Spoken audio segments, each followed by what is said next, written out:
بسم اللہ الرحمن الرحیم۔ السلام علیکم۔ آج ایک نئی ویڈیو، نئے وظیفے اور نئے عمل کے ساتھ حاضر ہیں۔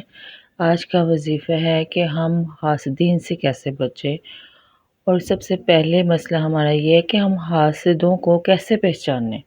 ہم پہچان نہیں پاتے کہ حاسد کے فیس کے ایکسپریشن کیسے ہیں، اور ہم حاسدوں کو پہچان نہیں پاتے۔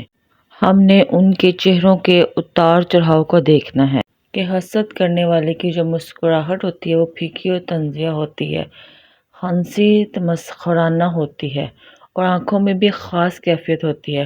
حاسد کسی کی تعریف کے موقع پر اپنی تعریف کرنا شروع کر دیتا ہے اور اپنے کارنامے یاد کرنے لگتا ہے۔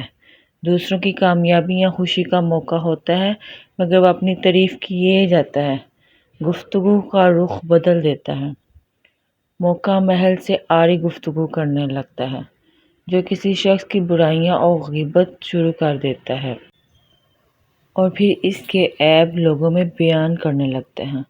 موڈ بدلنے لگتا ہے، ایک دم سے بو جاتا ہے، ماحول سے بیزار نظر آنے لگتا ہے، کسی کی عزت اور شہرت اس سے برداشت نہیں ہوتی۔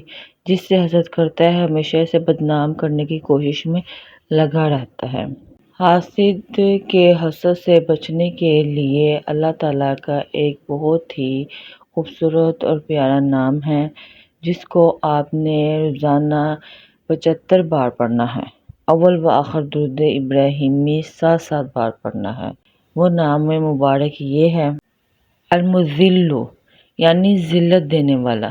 روزانہ جو شخص 75 مرتبہ اس اسم مبارک کو پڑھ کر سجدے میں جا کر اللہ تعالیٰ سے دعا کرے گا، اللہ تعالیٰ اس کو انشاءاللہ حاسدوں سے، ظالموں سے اور دشمنوں کے شر سے محفوظ رکھے گا۔ اگر کوئی خاص دشمن ہو تو سجدے میں اس کا نام لے کر کہے کہ اے اللہ فلاں فلاں کی جگہ اس دشمن اور حاسد کا نام لینا ہے، اے اللہ فلاں ظالم یا دشمن کے شر سے محفوظ رکھ، اور دعا کریں، انشاءاللہ تعالیٰ قبول ہوگی۔ اللہ تعالیٰ آپ کو حاسدوں کے حسد سے بچائے گا۔